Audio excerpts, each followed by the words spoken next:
sense of that it's a timeless invitation? Yeah.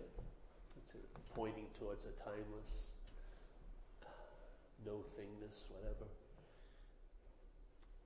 And if you want to call it a solution here, it's a timeless solution. Yeah.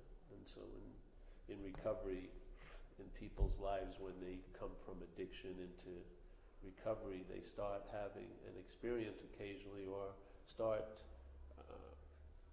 witnessing a pause. Yeah, a pause occurs. It's sort of like it intervenes in the linear story of time. It's bookended with time. You think there was a moment before the pause, and there's going to be a moment after the pause where you continue to be. Yeah, you continue both ways. You know, historically, you continue by absorption in the idea of being in the past. You were there, and then in the future you will be there. So, yeah, it goes both ways. It just takes. So there's the pause, and then there's the bookend of the pause, and every bookend is time. Yeah. So you remember yourself prior to the pause, and you remember yourself after the pause. But the pause was like an insertion into that linear storyline. Yeah. And it's a timeless moment in time. Yeah. But it's not produced by time. It just inserts. See, the point is, like it says in the big book of AA, pause when agitated. Yes, pause when agitated. But in a sense, if you took it in a different way of looking at it in time, in selfing, there's always agitation. Yeah, because that's what selfing is seeking. Yeah. So in recovery, they would say self-seeking and frightened. They never said self-seeking period and frightened, as if they're two different things. Self-seeking and frightened. So the self-seeking and frightened is in agitation, yes? So the mind is agitated. And it says pause when agitated. So in a sense, at every moment in time, there's agitation. And yet the pause is also available at every moment in time. Yeah? So it's not like pause, all right, you pause, not like a command to you, but really you could see it as a statement, pause when, or you could say whenever agitated. Yeah? Because agitation is of time. Yes? And there's the pause, which is the timelessness. So there's time, like a timeline or a time track put on the expanse of timelessness. But in each moment of time, each time you hear the little wheel hit the ding, and there's a slat, and then, you know, the train of your story, and no matter how many cars you put on it, you know what I mean? No matter how long you have it, you may need 4 engines to drag it, and you got a big-ass caboose, you know, whatever. No matter what it is, every pum, pum, pum, pum, pum, pum, pum, pum, pum, underneath it all, it's not underneath it, but there's timelessness, yeah? So at every moment of agitation, there's pause. That's the solution, yeah? The solution isn't trying to find something through the agitation to make the agitation unagitated, because if that was the case, it would have worked. But it actually falls under the category of self trying to get out of self. So self can't get out of self. So what is born every moment in agitation cannot get relief from agitation. Because from whence that's where it comes. It comes from the agitation. The agitation of mind is what gives birth to the selfing every moment. Yeah? So there's always agitation, and then the agitation may be wanting to look for some peace, but it doesn't look to peace as something inherently what it is, but as I'm going to be at peace. The agitation, am going to finally find peace, and then I won't be agitated. But you notice, when you find peace, yes, in this state of agitation, you can't vibrate at the same point of peace because you think it may not be there the next day. So time precludes any enjoyment of peace. Yeah? The possibility of it next week when you're in Hawaii gives your mind ample opportunity to obsess over what's going to happen to me when I get back from Hawaii. Yeah? That's only brought to the mind by the possibility of time. Yeah? So in the pause, there's no source of agitation in the pause. Yeah? But when you come from the source of agitation looking for a pause, you can't have a pause. Yeah? Because a pause won't be a pause when you get your pause on it. It'll be made into something other than a pause. And usually the mind will use it to beat you up and produce more seeking with the idea I once was in a pause, and I've got to get back to a pause. So the absence of the agitation is used by the agitation to actually whip the horse into a bigger frenzy, a spiritual seeking. And I'll tell you, you will go really far spiritually seeking. There's two things that motivated me to go far: drug addiction and spiritual seeking. I can't say the spiritual seeking ever eclipsed the drug addiction, but at times they were neck and neck. Yeah, they really were. I mean, there was a lot of oomph spiritually seeking as there was with looking for drugs. So the point of spirit, I would say, is what you want to abide in the truth, but how can what is born and reinforced by obsession ever abide?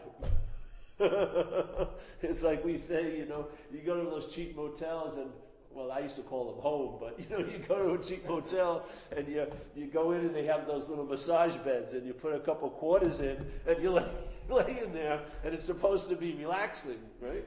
But it never really hit me as relaxing because all you're doing is vibrating. So here you are, you're attempting to lay down in like a vibrating state. Yeah, like an agitated, seeking state. Like some people say, we have been seeking ever since we found the tit, from that point on. Yeah, seeking fulfillment, because what happens in time, the fulfillment is seen not to be there.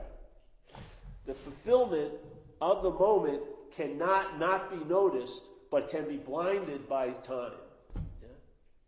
Time causes you to see this moment as lacking because you have a period of time you're remembering that was better, and you have a large hope that a future time is going to be better than this moment. But when you were a kid, if you weren't in an abusive situation, the reason why life was so enjoyable is I could not entertain being anywhere else. Yeah, like in the house I was in, I didn't walk around my house and say, my room's a little small, and geez, Dad, start dressing better or whatever, It wasn't any kind of judgment. That was it, that's home and that's that. Yeah. It was only when the idea of time crept in that, hey,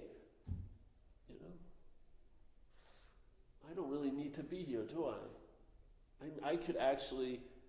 I have the ability to leave this moment. How? You cannot possibly leave this moment as a body.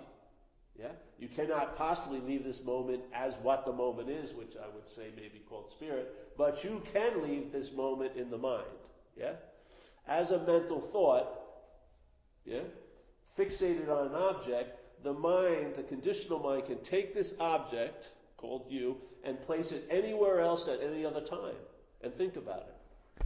Anywhere else at any other time. As far as if it had 90 years, even the time of the body will not limit your ability, because you can think of like your family of origin in your first Mars life. Yeah, you can believe in your aunt. I was whatever in the 1400s. Your mind can fixate about this anywhere else at any other time.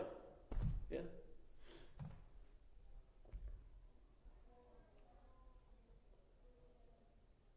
What causes that constant fixation? It seems never to run out of juice. It's like agitation. It's like agitation stirred into more agitation, stirred into more agitation. So agitation, oh, I'm not enough, this isn't enough, you're not enough. Then the obsession that it could be different, which just provokes more agitation. And all the while, everything we're moving towards, we have a story that if we arrive there, the agitation would be ceased. We'd be at peace. When I get the family, or I get this, or I get that, or I get the new job, or I get to surf, or I get to the beach, or I da-da-da-da. And so we put all these mythical arrival points, which proclaim by them being placed, you ever see a golf course where they have the flag in the hole? By our flag in that hole, somewhere else at some other time, it really invalidates the game now. Yeah? It's sort of like, geez, this is basic. I can't wait to get out of this moment so I can get to that moment. It's agitation upon agitation upon agitation. How can self get out of self?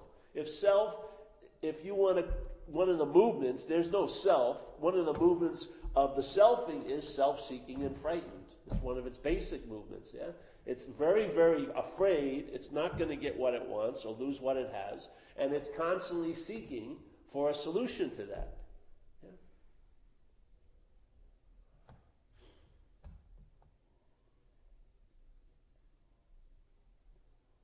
So we were talking the other day about some of the New Testament. Jesus Christ supposedly said, some parables. He would say a thing like, this farmer goes to the place and hires some workers for the day. And he hires one guy at 8 o'clock in the morning, and he says, I'll pay you $50, whatever. You work 80, whatever. And then he hires another guy at 11 in the morning, and he says, I'll pay you $50, work for the rest of the day. Then he hires some guy at 4 o'clock, at 4 p.m., and he says, hey, I'll pay you $50. Now, everyone's getting the exact same pay, but some of them started a lot earlier. So they're really freaking pissed off. Hey, why is he getting money? I worked 8 hours, he worked 1 hour, we're getting paid the same. But you see, in a sense, the solution is not of time, yeah? Or like he would say, the first will be last and the last shall be first, yes? It's not of time. It's not produced. You don't earn it, yeah? You don't have it coming to you, yeah? The solution is timeless. The head wants to immediately constructed its temple for the golden tabernacle is of time. It wants to have the solution, but it wants to be had by it in time. And that's not the solution. The solution is a timeless moment. So therefore the timeless moment is at all times. Yeah? Because it's not of time. So it is of all times. That's the only way this solution can seem to be always available at all times to you, is to realize it's not of time. If it's not of time, then it's going to be like you, which is you're not always available, and you're not always available all the time. It's all based on circumstances, situations.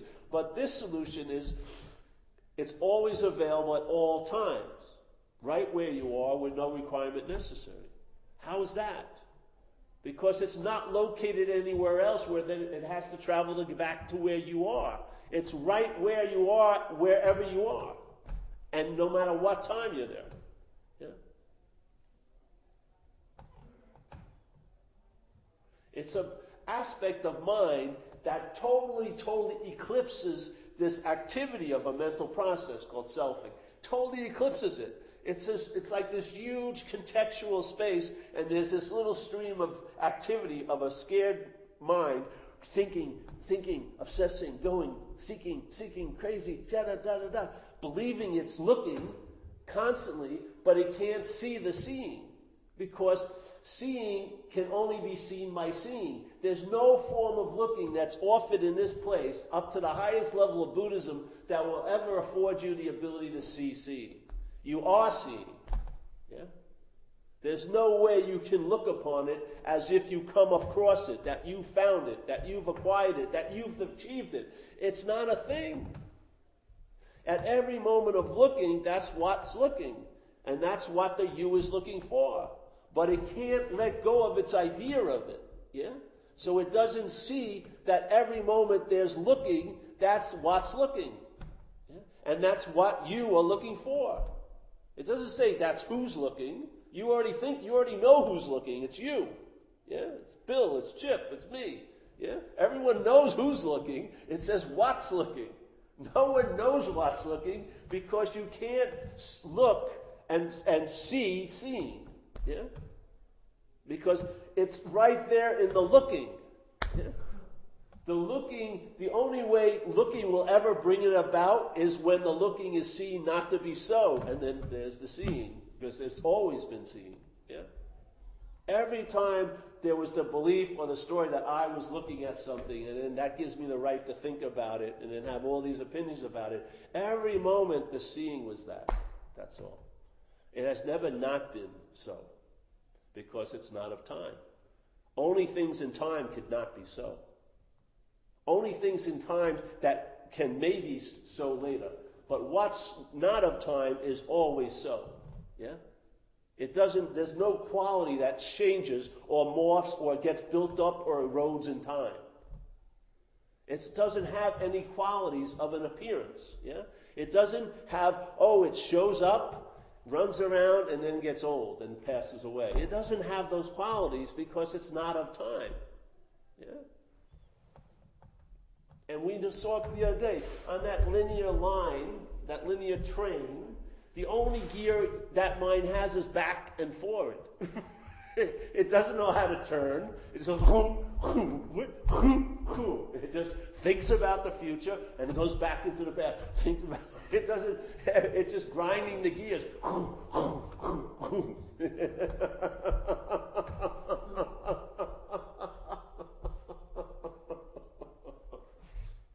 It makes a lot of noise, like the smoke out of an engine, and the sound and the steam coming out of it. But if you look at it, it believes it's going to travel on eternity. But if it had any ability to see, it's just a form of looking, which is blindness. If it could see up the track, it would see the track turns, comes back around, and it's like you're on a track, like a running track. Yeah? The mind just tries to change the scenery, so it doesn't look like the same old, but all you're doing is like a train set. I'm worried about this next destination. And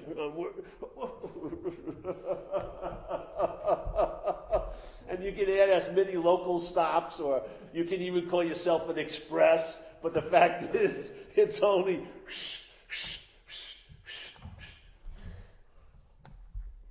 Seeking is its own agenda. It has no intention of finding. That's not its point. Yeah? Its point is to seek. If it runs across something to find, it was totally a mistake. Really, it was totally haphazard. There was no intention of it finding it, And then usually, as soon as it does, and it gets caught with what it's been telling a story about for years, it has to make it into something. It can't surrender to that. No fucking way. It can't abandon itself to that. It just grows around it and morphs it to cause more seeking. I've met people who've been enlightened 3 times this life. 3 times. They got enlightened once, that seemingly wasn't enough. Then they had another enlightenment, and that didn't do it. Now maybe they're on their 4th, but the last time I heard from them, they were on their 3rd. They've been enlightened 3 times. You would think one would do it, but no.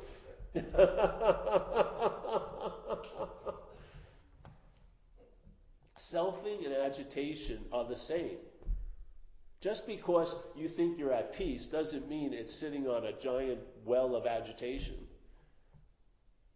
You wouldn't know. The only way you would know if this was called anything, if this was literally hell, is to have a little piece of heaven. You'd have no idea that this was hell, unless you had something to compare it with. Yeah? So maybe you think you're totally chilled out, but I would imagine the mental activity is quite strong. Yes? Because it's constantly obsessing from this point where it can obsess on, which is this moment. It can only obsess in this moment, which is the only moment there is, by making up a mental reality of this moment is bookended by other moments and is going to lead to other moments. Yeah?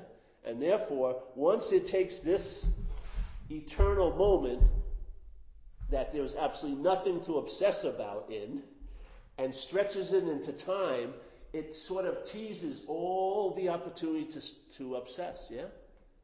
You can obsess about what happened to you. You can obsess about what will happen to you. You can obsess about what's happened to other people. And you can just take this possibility of, maybe I am a long-lasting, independent, separate entity. Yeah? And stretch it. And then the mind has this ample opportunity to obsess all day. all day. Never about the day it's actually in, because it doesn't even have any recognition. Because when there's a previous day and a future day, there is no real day. Yeah? This is just a bridge to the past day and the future day. Yes? Really. This is when it goes to town, because it thinks a lot now, in supposedly this day, about a past day and a future day. Yeah? And so here, the mind's now living its life, living large on a mental realm. Yeah? I may not be much, but I'm all that I have to think about. And that's the fucking truth. That's the only thing you have to think about is you. You in relation to other yous or a world of yous or whatever. But basically, no matter how much you get concerned of someone else, it usually reflects back to you. Yeah. It's like living in a hallway of mirrors, and your face is just appearing every time you look towards it. It's not there until you look, and there it is. It's not there. If you would actually see without looking towards it, you would see nothing. That's the original face. But by looking towards it, yes, then you see. The seeking produces a seeker, yeah? The face of a seeker is there only because of the engine of seeking.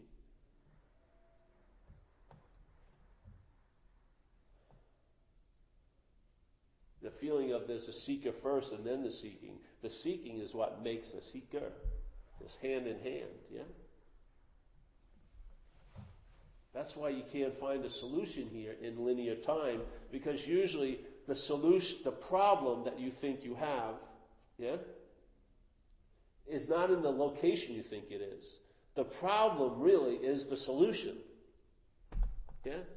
Your solution to the problem is the bigger problem. You think it's I have a problem and now I found a solution. So you believe the problem showed up first and then there's a solution. But in a sense, the solution is the bigger problem. Yeah. So if you're going in linear time the wrong way, how can you expect to get to Idaho? Yeah. If you keep going into every time I apply a solution, it's not me, but the mind applies a solution to an imaginary problem, that's the problem. But you believe it's the other way around. You feel like you've finally found the solution to the problem, but actually that's the bigger problem because it's an imaginary problem. That's the only solution, is a realization that it's imaginary. Once there's a sense that Paul has arrived, there's no getting out of it. Yeah? Self can't get out of self. Once there's a feeling that Paul has arrived, and then he gets this kindling or there's something starts irritating that he wants to escape, that escape is being in.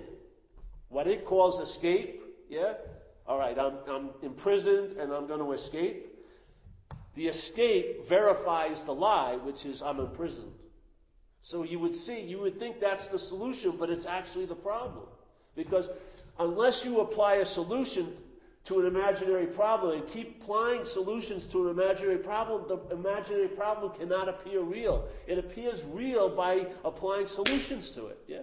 If there would be no application of a solution, you'd be left in a pause, and maybe, just maybe, the grace would be available and you would see it as imaginary.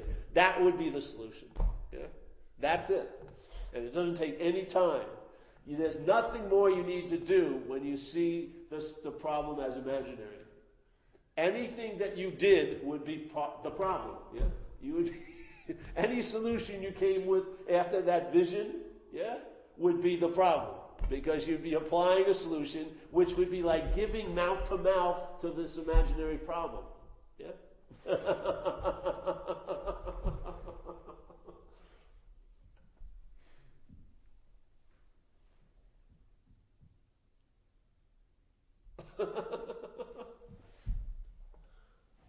And this feeling is exactly what you get left with every time. When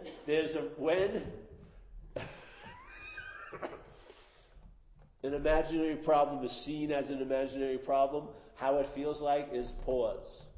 The whole machinery, that whole agitation pauses. That's what occurred that time in that trailer park when I had my last drink.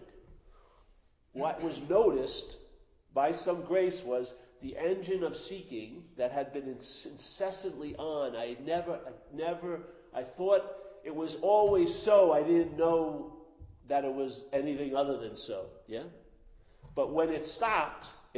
Something stopped it in its tracks for the first time, it seemed, like ever. And for about 3 minutes, there was no agitation. And yet there was still someone there or something there. Yeah? And then my mind got something that day. I think it got that I'm not that, which is inherently agitation. Yeah?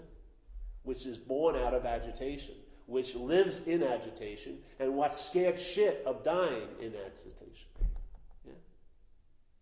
And from that, when that happened with that mind, the next day I came to my first recovery meeting, and I've had a solution here in this place of solutions and problems. I mean a real solution in this imaginary place of 24 years. And that was a timeless event that spawned 24 years of demonstration so far. A timeless pause has spawned 24 years of a demonstrable solution to alcoholism. It'd have to be timeless. For that much download to occur, it would have taken at least 20-something years of amount of time, because that's how long it took me to get to where I was then. You know? Having life downloaded and interpreted by selfing for 23 hard years of drinking and using, and this took absolutely not a moment to change that course, because it was timeless. If it had anything to do with time, I would have had to slowly get out of the mess and years of cleaning up, which all happened to the body. But the solution was total and complete in a pause, in a total timeless moment. The solution to alcoholism was there, clear as a bell. It took time to manifest here because this place is of time, yes? Like Jesus says, you're in this world, but you're not of it. You're in this world of time, but you're not of time. Yeah? Mind is not of time. Conditional mind is expressing through time, but mind inherently is not of time. And this solution is available in mind, not conditional mind. In conditional mind, it's made into something. So the solution is no thing, nothing, and yet in the conditional mind, if it receives it as you or me, it makes it into something and immediately injects time into it. It puts it out, so to speak, yeah? The aliveness of the message anesthesia gets shot in it, which is, I'm going to have to study this and do that. And you basically put it to sleep in time. And now you feel like you have to learn an approach to it and get around it and learn how to integrate it, when there's no integration of timelessness into time. Timelessness will translate here, but it's never going to integrate into time. That would make it of time. Yeah? It's timeless. That's why it's a solution. All we've been doing is getting something. It takes time to get something. Yeah? Did you learn anything here immediately? Very rarely. It took time to learn how to ride a bicycle. It takes time to do things here. Yeah? If you're not willing to put up the time, you probably won't learn it that well. I mean, it takes time to become good at when I'm in the water. By doing it a lot, you get better at it. But that doesn't translate or doesn't refer to this solution of the recognition of the nature of mind. It's not of time. And the recognition doesn't take any time. It's always available at all times. You don't have to have a new acquired quality of mind. Mind has the quality already. Yeah? It's just covered up with this incredible activity of selfing. And so instead of our interest and attention being like free range, the interest and attention that is available as a human being here has been enslaved to obsession with self. To constantly attend and be interested in the shenanigans of selfing. You may not have any interest in someone else's shenanigans of selfing, and yet it'll be exact same shenanigans going up here, and you'll be totally enthralled by it. Because it's called the act of identification. It's not we're obsessed with self. The act of identification is obsessed with the idea of oneself. You.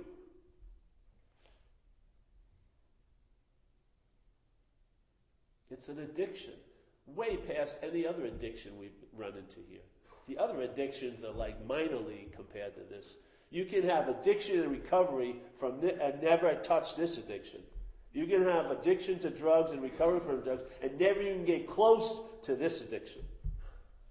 It's addicted in recovery and in active use. Its addiction has never very rarely been threatened. It's sitting like Dracula going on all the vampire hunts, and he has not a care in the world he's ever going to be found out. Because this addiction is brought to us, brought to the mind, clothed in the mind by the act of identification. And no matter how much I did coke, I never thought I was coke. Never. I never said, I'm cocaine. I never started sleeping in a big bindle or anything like that, and I got a quarter of me, I'll sell for $40 or something. No, I never crossed that line of identification. Yet, every line that I seem to have crossed here, I was already prior across that line in the mental condition. I started from the point of identification as. Maybe 2.5, 3, yeah? And of course, at 2.5 and 3, when it starts taking effect, you forget everything that happened in the past. You have no memories usually of when you're a baby. You know? I wonder why that's the case. They say, oh, well, maybe your mind can't remember yet. Well, it seems convenient that the total absence of the identification as self is forgotten.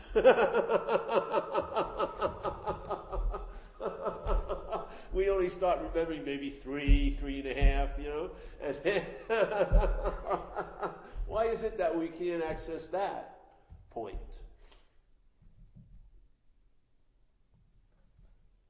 So I don't know. That to me, without seeing that addiction, I mean, it's wonderful. If you go through the act of being totally incomprehensible, demoralized, man, it's great to be invited to a picnic. It is.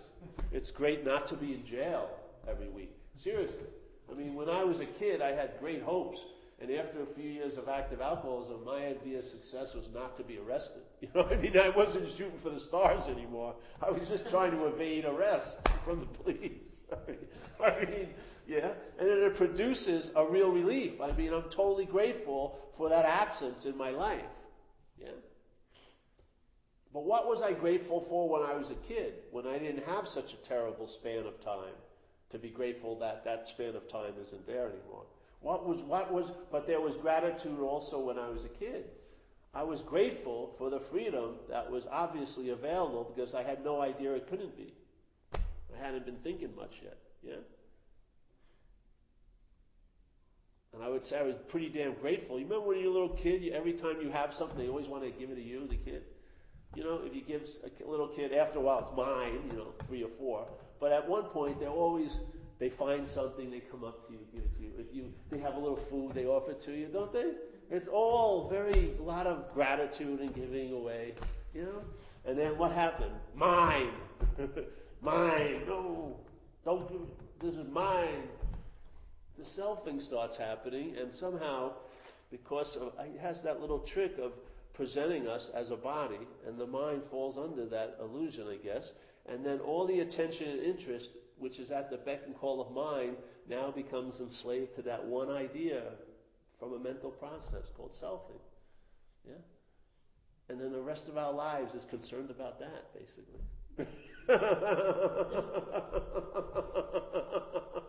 To some degree, degrees, but still. Really obsessed or little, but the fact is, really obsessed, very little upset, but identification as is always in place. Always in place. No matter what, okay, this is real, I gotta get this down. Addiction is just it's like, it's really fat and lazy now. Hasn't been threatened in a long, long time. Everything it comes in contact with, it's claimed, oh, this is mine. I'm a spiritual person now. I wasn't for a few years, but I've become spiritual again. It was a lot of work. A lot of work. I didn't just jump, like a duck to water about meditation, but now, pretty good. Sit there a few hours a day, have 38 sponsees. and open to take on more. I have a lot to offer, help people. Yes. But I have to be vigilant. The enemy's at the door every moment, knocking. Look at that porno, Paul, but I say no. Say no to it. I can't be looking at porno, I gotta help my sponsees. Then I'll get to the porno.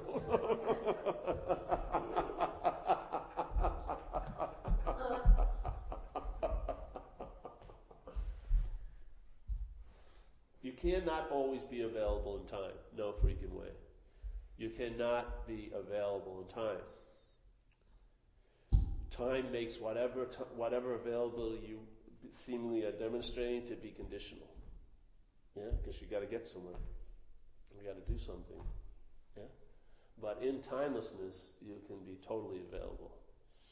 Totally available in timelessness. No one may even notice it because it will just seem like a second went by.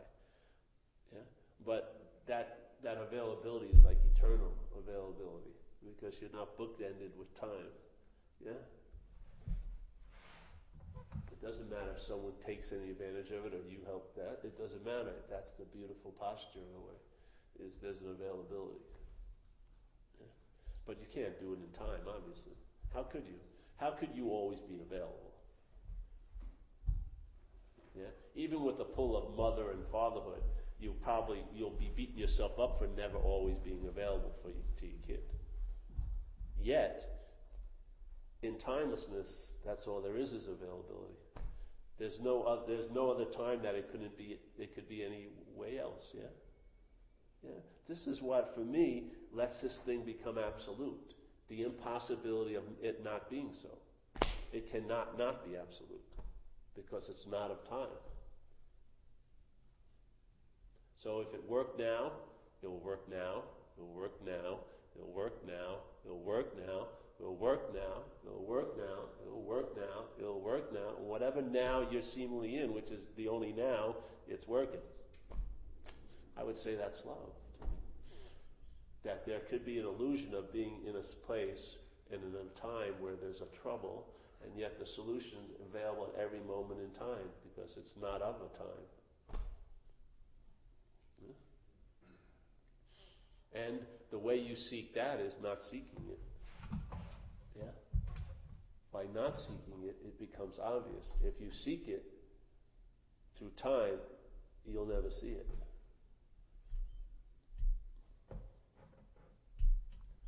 The best you can do is make an experience out of it.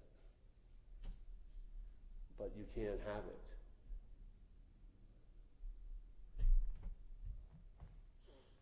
You're prior to that, you are it. You don't all that having it can be relinquished because you are it. I mean, why would you want a momentary embrace only for it to end if you're always in that embrace? I mean, seriously. I guess in the momentary embrace, you would seem special. And I would say that's one of the drives, to be special. Yeah.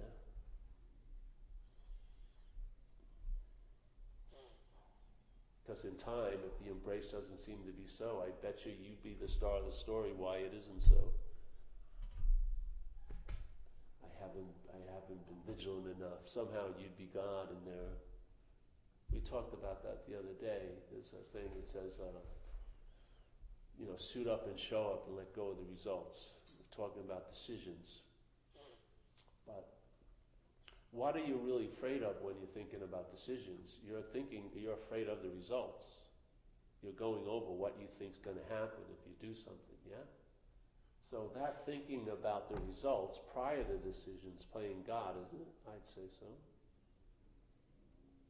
So actually, the freedom, the giving up the results comes before the decision.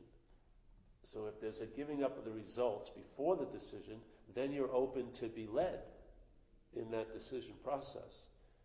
Because now God's playing God, not you. Yeah? But if there's you, you're going to be, the hardest thing is you're going to want to let go of the results after the decision. But the decision was totally made because of the results.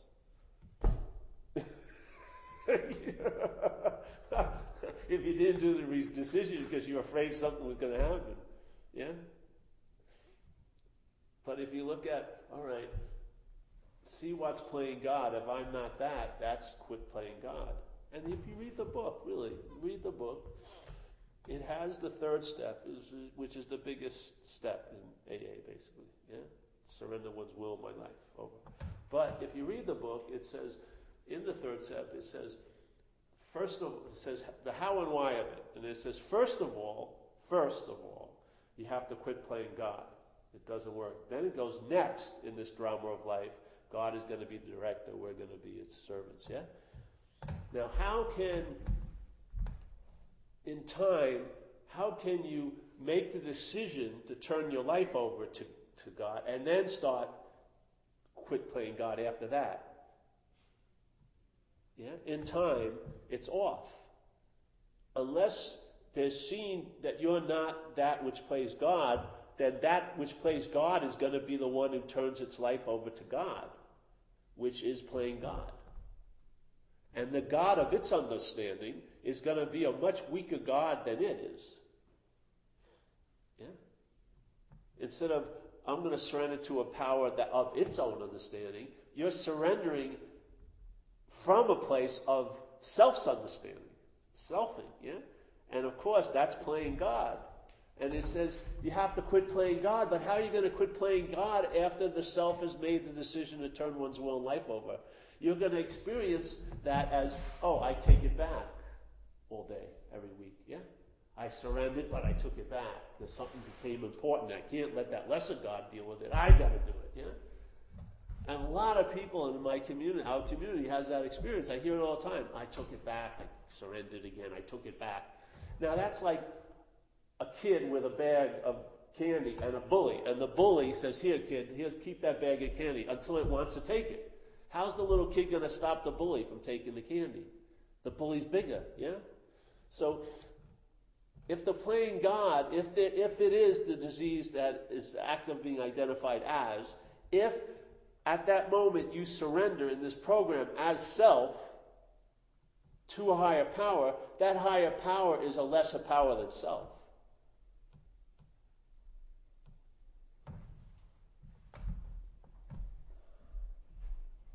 And then what happens if that's in place? Then what was a timeless solution, once again, is now in time, and it's based on your time. When you feel good, or when you feel close to God, then God seems to be working. When you're not feeling good, and you feel like you're far away from God, there's no God to be found, because you're already under the auspices of a God. Selfing. You're identified as, and now you're playing God.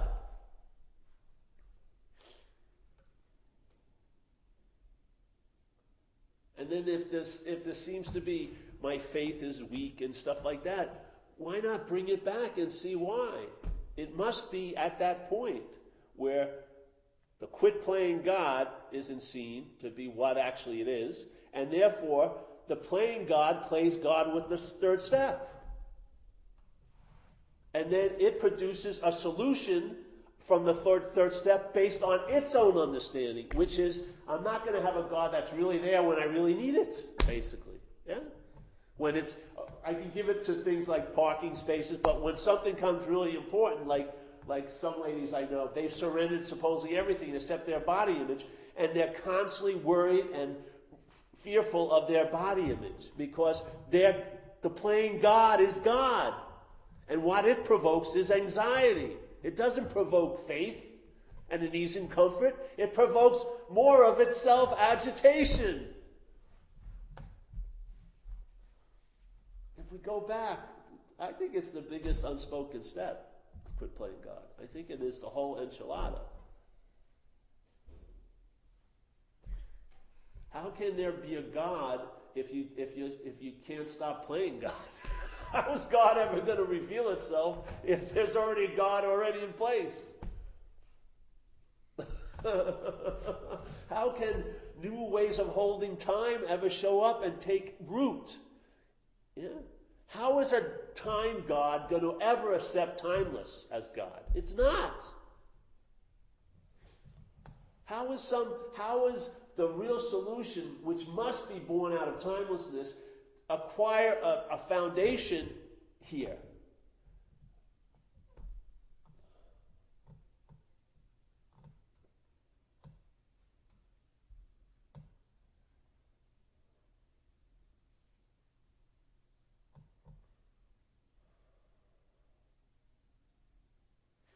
I mean, to me, the problem is known only by the solution.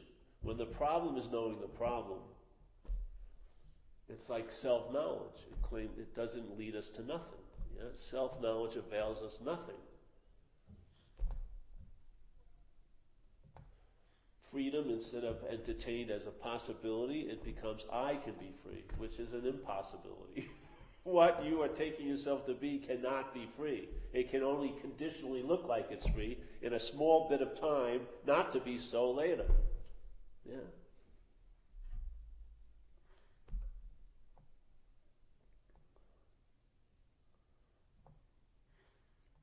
The dualistic split of this conditional mind can never come back and become one.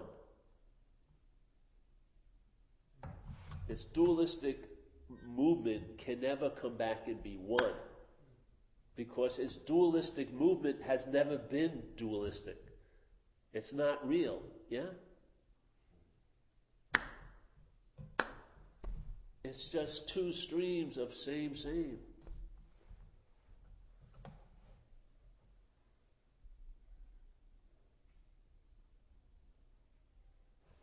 This introduces time into everything. As soon as you show up, there's time involved. Just like if you hear the message, you're a lion. You're a lion, you're a lion, you're a lion. The identification as a sheep is invested in time. I can become like a lion. The sheep can never entertain it's a lion because it's already entertaining it's a sheep. It can't entertain both. Yeah? It can only make one into something it can acquire and use to become a better sheep. It can't go, as a sheep, I'm gonna become so much like a lion, I'll become a lion. But you can only become a lion like a sheep. You can only be a lion as a lion.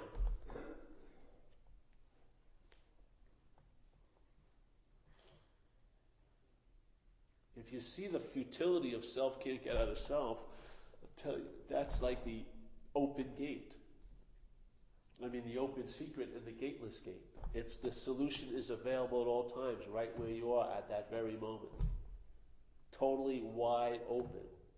Totally wide open. As soon as you show up, there's time involved in it. It's going to take you time to get to the gate, this gate, yeah? It's going to take you time to hear the open secret.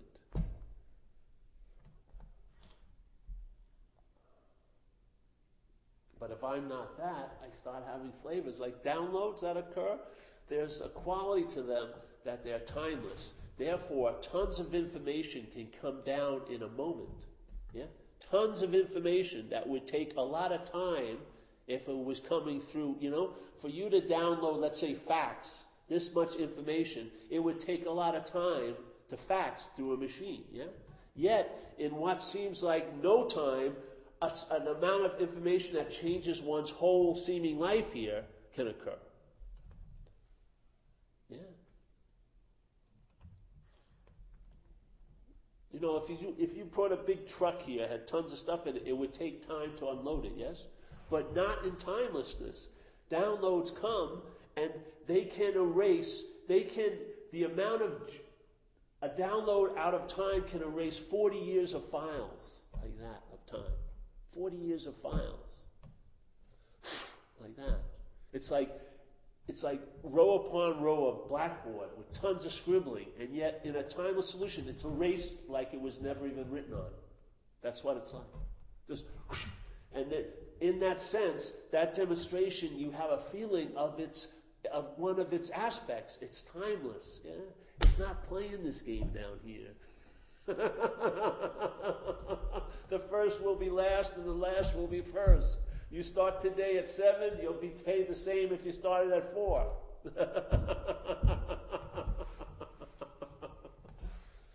No one woke up before you did. Oh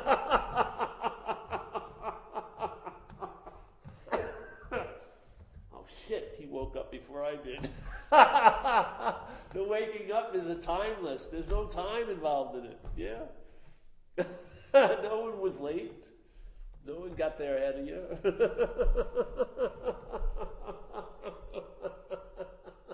All longing, all the stories about longing and patience, they have no value there.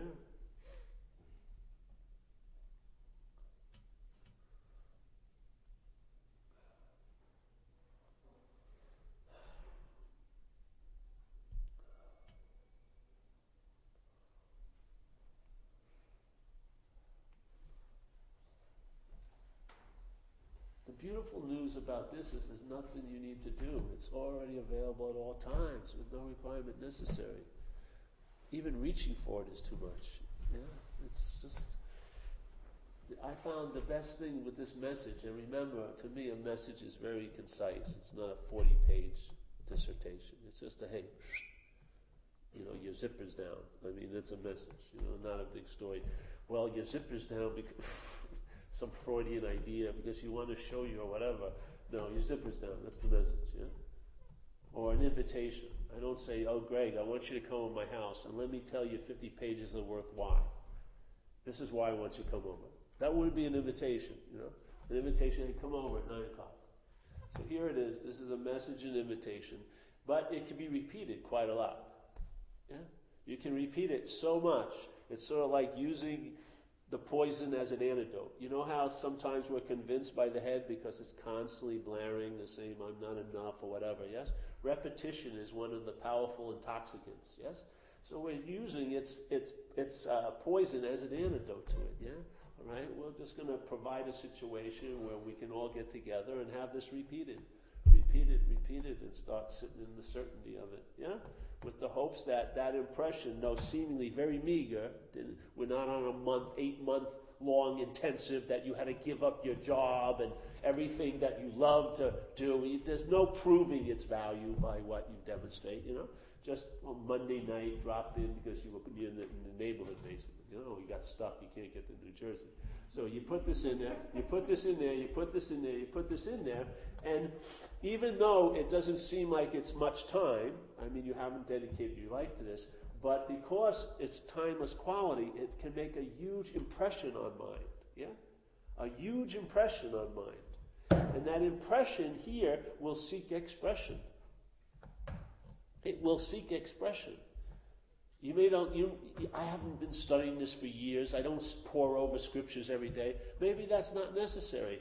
A timeless little tattoo may be lasting for a long, long, long, long time. Yeah? And it's going to seek expression. It's going to refuse life maybe with some interest other than in you and how long my pants are. When am I going to get time to fix these shoes? How do I look? Did I shave? I missed something. Anyone see that? All this incredible obsessing. Maybe your mind would lose interest in all that and gain interest in, let's say, others, or gain interest in the sum of all others, which I believe is no thing. Yeah? Instead of having so much interest in things, it may find that it has a lot of interest in no thing. Yeah? And how it attends and entertains no thing is different than how it entertains things. It usually entertains thing as a thing. When it entertains no thing as a thing, it doesn't seem to work. But how about no thing entertaining no thing? I'm not that. I'm not this idea of self, which presents me as maybe no thing, and then this no thing attending to no thing is what's happening. Yeah.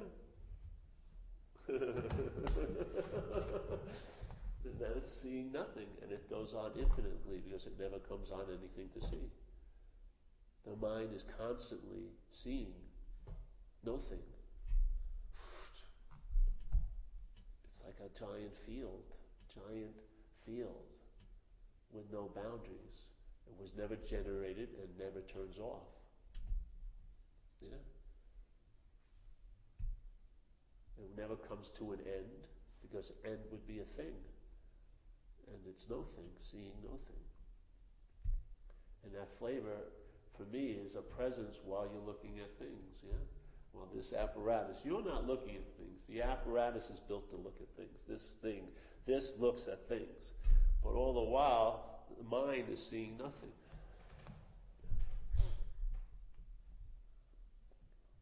It's a nice flavor. For me, it translates as a traveling lighter here, so no matter what the terrain or geography of your life, you travel lighter over it. What more would you want? Yeah. Someone would say, I can take a little bit of pressure off you every second of every day of the rest of your life. It wouldn't be like, oh, I won the lottery, but I bet you that little bit of pressure off of every second in time of every day of your time in this life would be incredibly fucking valuable, because it would translate into a traveling lighter here as a thing in time. Yeah? If just a little bit of degree of heaviness was changed. Yeah? You know how some of those people rip off huge amounts of money in banking? They just add like a half of a penny or something, and millions of numbers are being added, and half of a penny doesn't seem like much, but when millions and millions of numbers with that half a penny at the end of it that half a penny is getting sloughed off to the side, it becomes a big bundle, yeah, of money. That's how they used to rob some of these people that were really good, and they didn't get caught for a while because they just put like a sort of a little bit like a 1/8 of something, but it was 8 billion 1/8, yeah, and so it made just a tiny little skim, but a whole lot of skimming, yeah.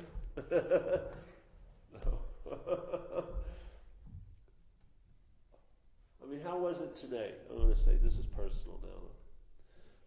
Before we came here, we had a little bit of time, so we went to the beach. How lovely was that moments at the beach? And wasn't it nice that you were able to attend to those moments at the beach? Even though prior to it, when you got to my house, you were attending to some mythical moments in the head. But we got to the beach, you were not attending to those anymore. Inherently, because they're not there. The beach was so dominant, your attention and interest went to what was happening instead of what's not happening. That's freedom from the slavery of self. Yeah? What causes you to feel like you're enslaved is your interest and attention. And when it's freed from the bondage of self, it now gets interested in attending to what? What's happening. What a novel idea. And in what's happening, acceptance is the norm, because acceptance is just letting everything be the way it is. It's very difficult to let everything be the way it is and what's not happening. Yeah, because it doesn't look good up there. But to let everything be the way it is, like, I don't want any more people here than there are. That would be acceptance, yeah. In other words, acceptance generates like ease and no agitation. But you cannot, as a self, be accepting. It's always conditional. Yeah? The mind's looking for something. Yeah? From it. But in the moment, in time, in the timeless moment, there's total acceptance, because it's the easiest thing to do. You don't want anything to change the way it is. I'd rather see bigger waves. No, it was just the way it was. And that's to me is the living of acceptance. Which cannot be done in time. It can only be done, I believe, in timelessness. Yeah?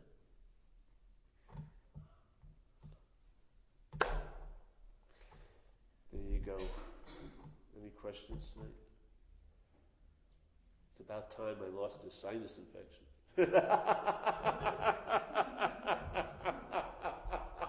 Now, if you could entertain, I wish I didn't have the sinus infection, I would imagine that would make the sinus infection seem worse. Wouldn't it? There was an idea that it doesn't have to be here. Isn't that a bitch? When something is here, but you keep entertaining the idea it doesn't have to be here, and it tends not to go.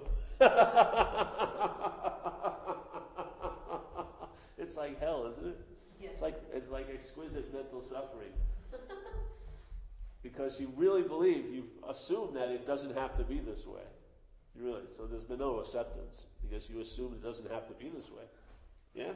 And then when you try to use the phony acceptance, it works, but after 12 days, you're fucking pissed. You're like really angry. Fucking sinus infection. Oh. The 6th day, oh yes. I'm embracing what is. Yes. Tending. Watch. See how long you can hold out. If there's a belief that there's been a 6th day and a 10th day, I bet you the 10th day may be a lot harder than the 6th day.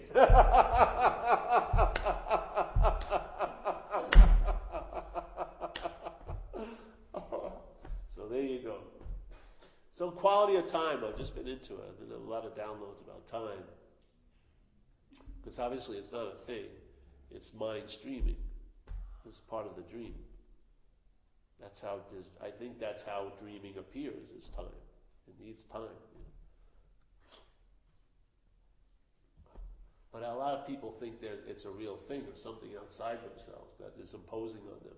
How could you, to be in that's immediately you're victimized, in a sense. You're in that place of being imposed on again. But to see that it's mind dreaming, that it's just as much of you as you seem to be. Yeah? Timing is just as much as you seem to be. So, all right, we'll pass the basket, yes?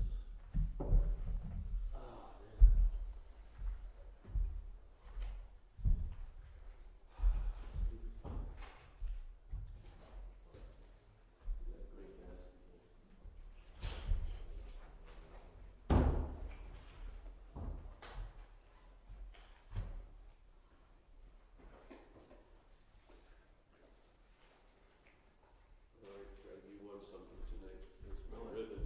Our most loyal cult member. You get the phone tonight.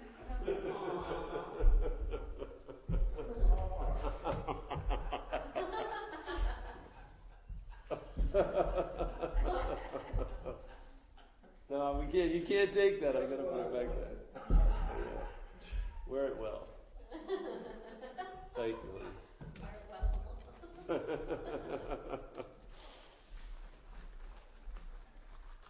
Well, we'd like to end with a serenity prayer, yes.